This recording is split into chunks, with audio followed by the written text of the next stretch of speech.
Welcome back to New Rockstars. The new trailer for Venom, Let There Be Carnage gave us our first look at Woody Harrelson as Cletus Kasady, serial killer who loves to doodle. But how will Carnage get his powers exactly? And once he does, what's his plan? I'm Erik Voss. This is Rogue Theory, the show where we speculate on all the things we're a little too obsessed with. With me today is an amazing panel of returning Rogue Theory guests, starting with New Rockstars' own MT, and it is his birthday today. Happy birthday, my friend. Thank you. Thank you to everybody. May 13th is my birthday, so thank you. I feel a lot older. I'm still bald, but I feel older. You can tell the oldness on the inside with the bones creaking, mostly. Yeah. But if you hear weird sounds throughout the broadcast, that is MT's bones. Yeah, that's just the wind hitting me and my bones creaking in the wind. Also back on the show is my favorite symbiote, or as she pronounces it, symbiote, Jessica Clemons. Oh, howdy doody, howdy doody. Hello. Happy birthday, MT. Is a storm a-coming, or is that just your knees a-cracking? Option 2, Jess. Option 2. It's the cracky knees. And welcome back, writer and comedian Eric Owusu. Hey. Hello, internet people, and happy birthday, MT. Oh, thanks, homie. Oh my God, you guys, we're a family. Hi. Yes, we are. And this family's got to talk about Carnage, because we just met Cletus Kasady in this Venom Let There Be Carnage trailer. We first saw him back in the post-credit scene of the first Venom when he had that Sideshow Bob do. But now he's in this trailer for the sequel. We're seeing a lot more of Woody Harrelson as both the imprisoned serial killer, Cletus Kasady, and his new form, the symbiote Carnage. But we don't see in the trailer how that symbiote and Cletus Kasady come together. We have it understand the comics where, Eddie Brock and Cletus share a prison cell, and then Venom helps Eddie escape, but then leaves a little goo behind, and then that, and makes him Carnage. But how's it gonna happen in the movie? Is it gonna be some kind of weird fluid swap when Eddie visits him in prison? They just make out. Yeah, we're gonna get a big kiss. And Venom's like, "Ooh, I want it on this." Yeah. He was like, "I liked making out in the first movie. Let's do it again." Oh. Well, it has to be. It has to be during that interview, right? It doesn't have to be, but I don't think it's gonna be the same as is in the comics where he's making a shank and trying to stab him. But I think, and also in the trailer, since we see Carnage coming out of Woody Harrelson's body when he's about to die, it has to be between that time of interview to him being killed. So it has to be in that interview. Maybe he comes too close. And then they fight, and then the security guard pulls him away. I don't think that old man would, but I think Eddie Brock would move away, and then the fluid is left on him, the symbiote fluid. It has to be in there. It can't be. Yeah. It can't be in the comics. It's a good point, Jessica. You're right. It has to happen in that period of time, but it brings up two questions there. One, could it have been that Cletus already had it through some other means? Oh. But two, if it is passed on from Eddie, why does the Venom symbiote leave Eddie? Is it just if you touch him for too long, it passes on? It seems like there has to be kind of a choice of that passage, correct? Yes. Also, before anyone else goes, I will say real talk. I don't think the Knull has anything to do with it yet. That's way shooting down the roguest of options. Is that too rogue? I just think I don't think. Okay, so what we have in the comics, right? Cletus was born, and he was I'm on a mission with Knull was the one that was in the hospital. So I don't think we're gonna get any of Knull yet. Knull's too big to come in that soon. That's how I feel. But someone else, someone else take it away. I just think that it's that's gonna be further down the line. Because that's eternal celestial stuff. That's 100%, so 100%. Big that we can't. And this movie is a association with Marvel. It's not like Marvel film. I don't think it's gonna show up or appear in the MCU necessarily. It's still Sony. So I just think it's not gonna be. They're not gonna let Knull come in like that. But someone else take away, please. Go ahead. I do want to touch on the Knull thing when we continue our conversation in regards to the MCU connection. Okay. But yeah, I totally agree that Knull will not play a factor in this film because he's too big of a character. But I do think that this movie is setting up a Knull type situation. Just because of like just Thor 4 coming out and like with the Necro Sword and like they're going to really get into the period of time before the Big Bang where it was all darkness, because that's where the Venom symbiotes come from. It's that time where there was just nothing in the universe, that darkness. So we're definitely going to have that probably tie in, but like anyway, we should probably focus on the actual question at hand without talking about Knull. This is the question at hand. It is a good question because it could be Knull that gave him the powers. So we're just deducing that Knull has nothing to do with getting the powers. This is true. Right now. Okay. This is okay. You're right. This is probably the question. True. But yeah, so I think that this with Venom and Riot and all the symbiotes, they come from the beginnings of the universe, in this universe as well as in Tobey Maguire's universe, because the symbiote does live there. So I think all of these universes have the same origin in terms of this darkness creating the symbiote, and also again the Necro Sword that we're going to see in Thor 4 wielded by Gore. So I feel like they're going to really just emphasize that the origins of the symbiotes with moving forward with Knull. So going back to how do we get Carnage in this movie film that's coming out in association with Marvel, but mostly by Sony. I think these movies, especially the Sony Marvel movies, they kind of small scale what happens in the comics. So I think with the origin of Carnage, because, you know, in the comics, Eddie Brock and Cletus, such a funny country name. Stupid name. Simpsons ruined it for us. Oh no, watch out, it's Cletus! He's got a knife! Oh no, It's all fun and games until he kills a bunch of animals, you guys. Yeah. Come on. Yeah, but it's like roadkill that he's bringing home to eat. Like, Cletus, put down that dead possum. Cletus. No, Cletus. But anyway, so Cletus in this Carnage movie, the Let There Be Carnage, Venom 2, I think what will happen, the key to him becoming Carnage will be the little letter that goes back and forth between Eddie Brock and Cletus. Because in the trailer, we see Eddie Brock is looking at this little letter. It's like white, but with red writing on it. And, you know, this is while Venom tucks him into the table and squirts the ketchup and all that stuff is happening. So I think somehow, some way, a little bit of the Venom Eddie Brock symbiote gets onto that letter, and then it gets back to Cletus somehow. And somehow, some way, either that's how Cletus gets it, or on one of the visits that Eddie Brock takes and goes to the San Quentin prison to visit Cletus. He's a prisoner. Maybe he does fashion some sort of shank and kind of shank Eddie Brock in the hand real quick, or try to get some DNA. I think mainly because Cletus, because he's mentally disturbed and has some issues, he sees or senses Eddie Brock, a difference or change in Eddie Brock, and how he maybe he's talking to Venom but misspeaks the way when Eddie Brock goes into the convenience store. He kind of misspeaks to Miss Chen and says, hey, Venom says, what's up? So maybe something like that happens when Eddie goes to visit Cletus in prison to get more interview stories of, torturing and killing people. And Cletus is like, 2 people were talking to me. Let's see what this is about. I feel like he had to have the powers before, because in the trailer he also, which I don't know in the timeline of what the trailer, the dialogue is in, but in the trailer he mentions like, we have a lot in common, a lot more than you'd think, Eddie Brock. Right. So maybe he like Eddie Brock obviously can't hide the fact that Venom is inside of him. So I think he's just acknowledging we both have a lot of similarities. I have a symbiote. What'd you say I call it? Voss, you said I call it a symbiote. Symbiote. I got a symbiote. I have a symbiote. I have a Zendaya. You have a Zendaya. And so Hey, it's Zendaya. You pronounce either way. Symbiote, guys. There could be that possibility that I guess it could lay dormant in him until something happens. But I feel like even in a hole in my theory is when he's writing his name in blood with his finger, nothing's being triggered. So I don't. That's why I'm like, I don't know. I think he had it when coming into the prison, because why else would he say that? Of being like, we have a lot in common. I also only want you to interview me because I know your secret. But then how does he get his That's why I'm like, I'm trying to figure out where he got it from. Unless what if he, so this is me pulling things out of my ass.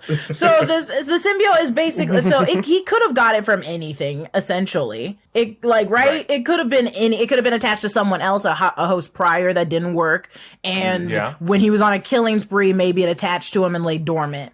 But then I guess how about this? You got someone who works for the Life Foundation, Jenny Slate's character, who kind of does one of these Charles Manson relationships with someone with like the serial killer in prison. And it's like, God. I love you, Cletus. Here, take this. And he's just like, I'm more into Shrek, but okay. Stop calling her that. Also, could he have met her before she went into Ravencroft? Because then that could be because I think they had some pre-existing relationship, those two, right? There could be a part of the Maximum Carnage. There could be a part of the trailer we just haven't seen yet that is the beginning, which is like when he is on a murdering spree, maybe he got attached by someone he murdered. I will stick my guns for that. I think right now we don't fully know, but I would believe that someone he killed prior had that host, and maybe he didn't initiate. The symbiote was like, I'm not going to defend you or something because you're weak, and jumped onto Cletus that way.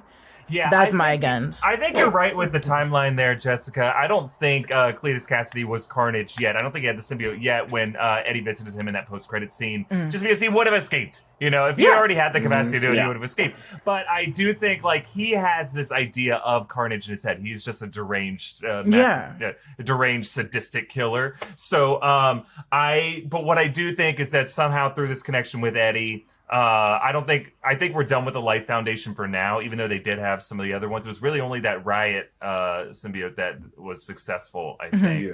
And I think that's done with for now. It's going to be through Eddie somehow. And then through one of their repeated visits to write this story, somehow some piece of him got off and then latched onto it. And then he's just kind of biding his time. But I wonder, what's the activation? Is it just the lethal injection that only now it finally activates? I don't know if there's any precedent for this. This probably isn't. But like, what if there's a piece of Carnage that like went inside of like why am I blanking on his name? Cletus. What if there was a piece of Carnage that went inside of Cletus at like an early age, and like that was the reason why he became a murderer? And then like a crazy person to begin with. and so when he is about to be executed, the thing's like, all right, I'm going to activate now because my life is in danger. And so, like, he was sustaining himself from the murders that Cletus was doing. He's like, yeah, this is good enough for me. And then he was like, all right, now I'm going to mature into Carnage. That's sick. I like that. Interesting. I mean, that would suggest, MT, that, like, there was a previous extraterrestrial arrival on Earth, because at the beginning of Venom, it showed the Life Foundation brought all these samples back, right? So I would have to say, like, Carnage has a completely different origin on Earth that arrived through some other meteorite, and then, like, it's like, something happened, some explorers opened up a cave, and here comes the red gloop. And here comes Carnage. I like that, except for the only part I don't like about that is I like a good friendly story, and I want him to be friends with the Carnage. Though he is a psychopath and a serial killer, I understand that's not okay, but like, he found another crazy thing. I think he needs to have been his own serial, because that's what makes Carnage so scary, is that this human being was already broken by the time he got his symptoms. Side fact, isn't he I don't know if they're gonna go by this in the movie, but he definitely is much stronger with Carnage because they're both like on a level of crazy. I don't know. I don't want to say crazy. I'm trying to think of like a technical term for this. So if I stutter, it's because I'm trying not to offend. But I mean, look, when you're talking about someone like Cletus I know. Kasady, you don't that man's insane. He's straight up. He's a murderer. That's what why, crazy was made for. That's why he's like so much stronger than Venom, is because it's like, Venom and Brock are just like, they still have their like they're like sometimes, but Carnage and Cletus are both freaking insane, are like, I just want to murder.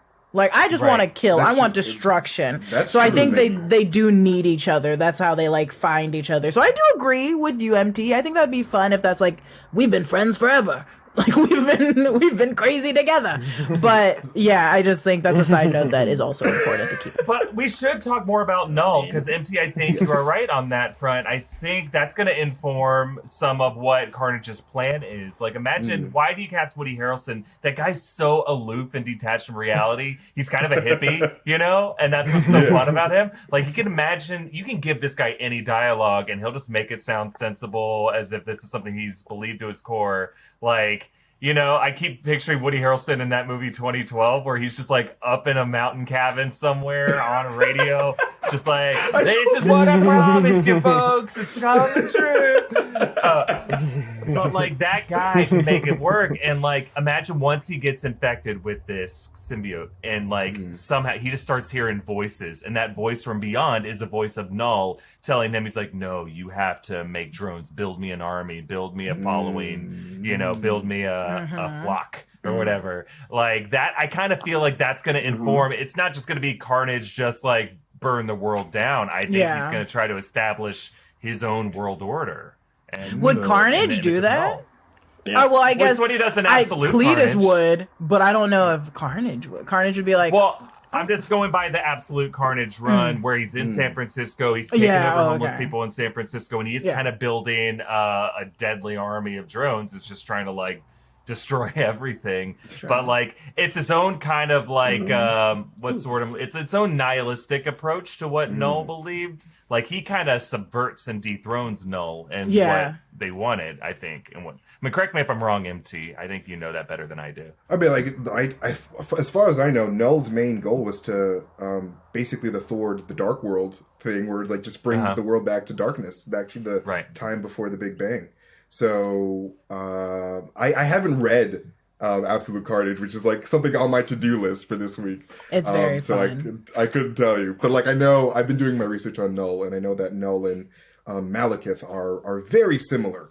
And actually, fun fact: the reason why I think this is a fun little connection between Venom and the MCU. The reason why the ether is a sludge is because it was made before the Big Bang, because there was nothing, there was no form. So the ether except sludge, and it's why the Venom symbiote is a sludge, because the darkness was before the Big Bang was formless. So like. Or like literal, what's it called? Plasma, primordial ooze. Yeah, it's like primordial plasma that Knull used a celestial forge to forge into the Necrosword. So there it's So I love that sentence. Any sentence where we can get forge the Necrosword into. This is why girls don't answer my text back. It's like he's going to talk about forging the Necrosword. You just haven't found the right girls into. That's all. Their name is Erik Voss. If you text them, they'll text back. Like Erica Voss? Ooh, she Erica Voss. Ooh, she thick. Oh no. Yo. Or Elvira. That's right. Mistress of the Night. She'll definitely text Hey girl, you know this Necrosword? Want to see this Necrosword real quick? I'm disgusted. Give out the points. Give out the points. Well, this has been a fascinating conversation. I'm not surprised. You three, you nerds, you guys have great ideas. Well, Jessica, I'm going to give you a point for just being on that timeline. You understand the chronology of events and how that's going to affect. So you get a point for being our timekeeper there. Time is not a construct. It's a flat circle. Owusu, I think you and I are thinking on similar wavelengths with this postcard thing. I think that's going to be very important, the fact that he wrote it in blood, and I think that might be how the contamination occurs. So I'm going to give you a point as well. MT, for being all over this Knull theory and bringing a Necrosword in there, I'm giving you 2 points. What the heck? Thank you. You know, Thanks, you know what I love. Yeah. All right, we have to move on at this point. So we're going to get some thoughts on how Let There Be Carnage could tie into Sony's bigger plans for how they want to pretend like they're in the MCU. But first, a few words from some folks who helped us make Rogue Theory. Actually, first shout out, a quick thank you to our merch partners, Epic Hero Shops, where you can find some great merch options at newrockstarsmerch.com, including, in addition to shirts and hoodies and stuff like that, we got hats, we got water bottles, perfect for the months when you want to stay hydrated, try to sneak into a museum exhibit with nobody recognizing you as Steve Rogers. So you can get all this stuff at newrockstarsmerch.com. We want to thank our friends at Upstart for sponsoring this episode. Paying off debt can feel like an uphill battle. High interest rates can keep you in an endless cycle of debt. Upstart can help you get out of that cycle and get ahead. Upstart is the fast and easy way to pay off your debt with a personal loan, all online, whether it's paying off credit cards, consolidating high interest debt, or funding personal expenses. Over 500,000 people have used Upstart to get a simple fixed monthly payment. Upstart looks at your income and your employment history instead of just your credit score. This means it can offer smarter rates with trusted partners. With a 5-minute online rate check, you can see your rate upfront for loans between $1,000 to $50,000. Receive funds as fast as 1 business day after accepting your loan. Find out how Upstart can lower your monthly payment today when you go to upstart.com/rogue theory. That's upstart.com/rogue theory. Don't forget to use our URL to let them know that we sent you. Loan amounts will be determined based on your credit, income, and certain other information provided in your loan application. Go to upstart.com/rogue theory. We also want to thank Credit Karma Money for sponsoring this episode. When it comes to free stuff, quicker is better, right? Well, with Credit Karma Money, you can win cash reimbursements for debit purchases. Credit Karma Money is a brand new checking account where you can win cash reimbursements for making purchases. When you use your Credit Karma Money debit card, you can win daily instant Karma purchase reimbursements on items up to $5,000. Just pay it off with your debit card, and if you win, you'll be notified on the spot, and your instant Karma cash will be added back to your spend account.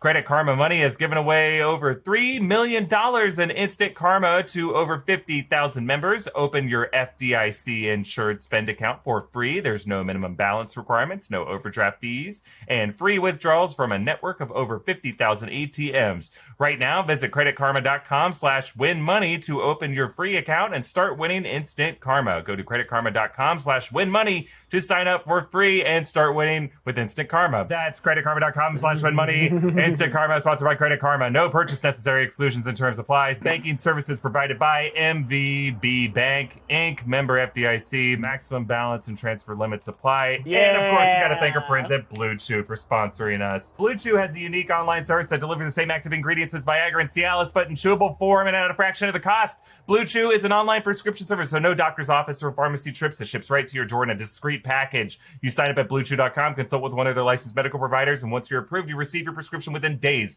Their licensed medical providers work with you to find the right ingredient and strength. And if you hate swallowing pills, good news, Blue Chewable is chewable, just like it says in the name. So if you could benefit from some extra competence when it's time to perform, visit BlueChew.com for more details and important safety information. We've got a special deal for our audience. Try Blue Chew free when you use the promo code ROGUE at checkout. Just pay the $5 in shipping. That's BlueChew.com, promo code ROGUE to receive your first month for free. And we thank Blue Chew for sponsoring this podcast. Okay, guys, let's talk about Venom and how it's going to connect to Sony's bigger plans in the MCU, because we know Sony partners with the Marvel Studios team for events like Spider-Man No Way Home, which is going to be a major event of some kind that both Marvel, the MCU, it takes place in the MCU, but it is a Sony production. So they can do whatever the want with it. They can put whoever they want in this movie, and they're showing that. They're putting in Alfred Molina, Doc Ock, from Spider-Man 2, the Raimi era. They're bringing in Jamie Foxx Electro from the Mark Webb era. So Andy Serkis, the director of this movie, clarified that the characters of Venom Let There Be Carnage are unaware of Spider-Man's existence.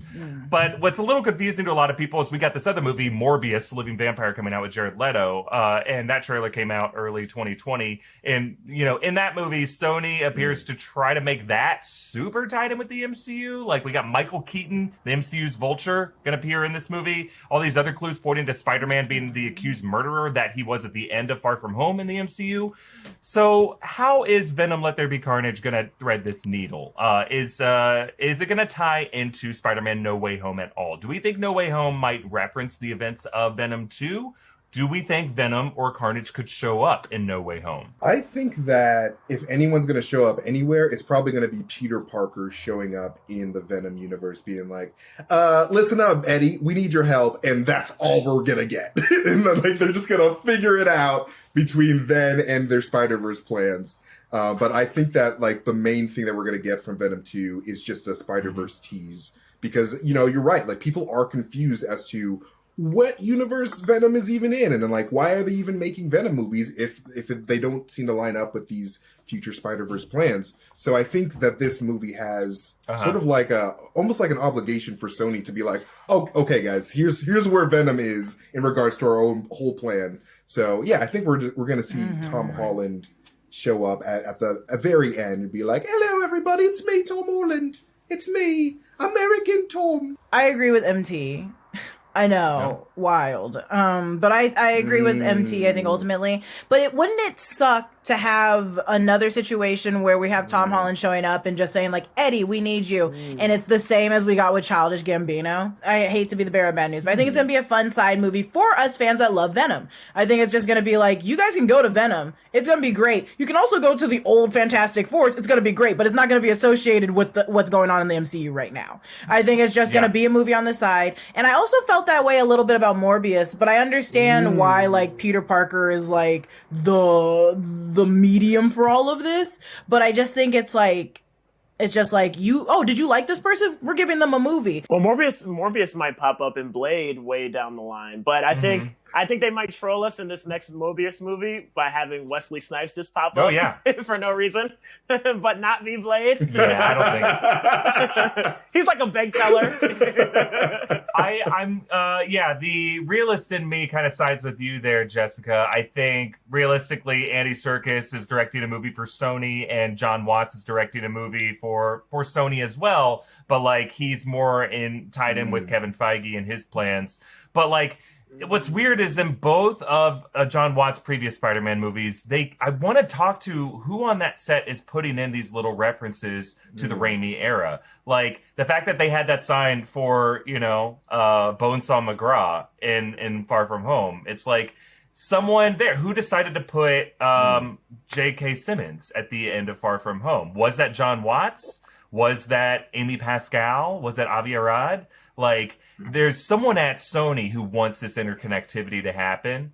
And I have a feeling that while a crossover of the actors may not happen, we may get a little tease to Carnage's existence, some reference to San Francisco or something like that, to the Ravencroft Institute in No Way Home. And I think it's actually more likely for that to happen in No Way Home than Venom Let There Be Carnage, just for like budgetary reasons. Like, I don't know, I would imagine Andy Serkis's budget for Venom Let There Be Carnage is under $100 million.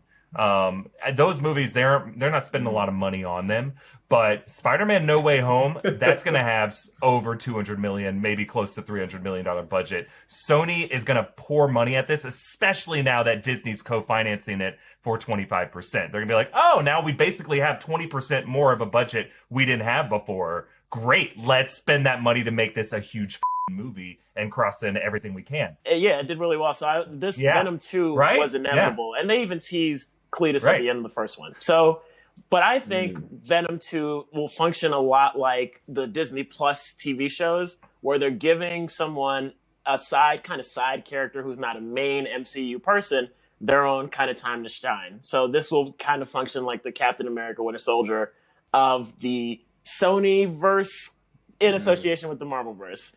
So I don't think there will be any connective tissue other than maybe a Stan Lee cameo. And so, with J.K. Simmons popping up as J. Jonah Jameson and the Daily Bugle with the InfoWorld style at the end of Spider-Man Far From Home, and all these other little things that they're putting in is promo. Because even if they don't make good on putting that person in the subsequent film, it gets us talking. It's like, oh my goodness, J.K. Simmons, is Tobey Maguire going to be in the next Spider-Man movie? Like, this is basically Marvel, Sony, whoever putting two prize fighters nose to nose right before a fight. Like, even if nothing happens after that, it gets us talking and it gets us super excited. And it gets Erik Voss to make conspiracy theory type videos and us to have this platform to talk about what may or may not happen. So everyone wins from them putting these little Easter eggs, and whoever the decision maker is that you were talking about, they're like, ooh, if we put this person there, then they'll think this is going to happen. And then, whoa, it's not. And they'll be wrong.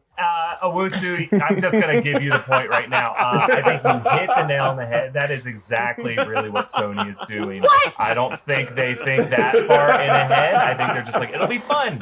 It'll be fun. It'll get the fans excited. And in their head, all of these decisions. But he put it in such clear terms, and he compared it to Disney Plus, which I think is right. Yeah. Yep. Thank you. Yep.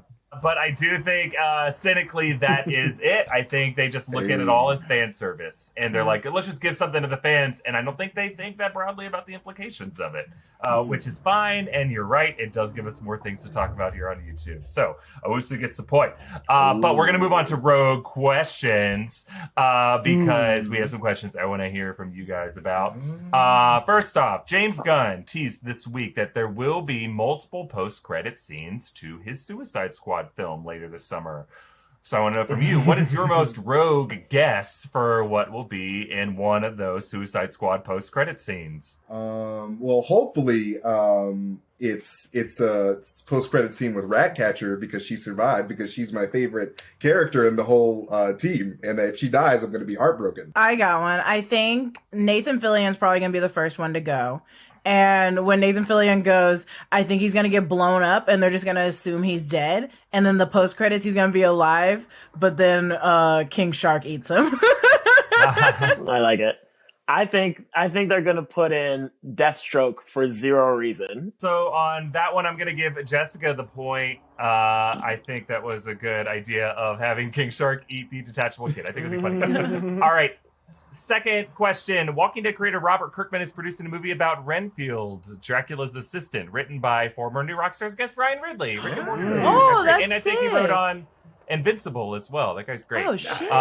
So the question is, what do you think is the best job perk of being Dracula's assistant? I mean, if you are also a vampire, I don't know if this character is also a vampire, but I guess you get like free blood, probably. I don't know. Yeah. Or sloppy storing seconds. it. You know, I don't want to be this person to do the callback, but the benefits seem like they'd be very well to be an assistant to Dracula. Not only are you never going to get murdered because you're literally the assistant to the number one murderer, but you never have to worry about food or a place to sleep because you're the assistant to Dracula. So the benefits. Yep. I stole Woo Woo's earlier answer. It's okay, I'll allow it. I don't know. I think my favorite thing for working for Dracula is, it is a job. And I hate how during day jobs, I can't do anything. I can't go to the bank. I can't get my laundry done till like weekends or nights.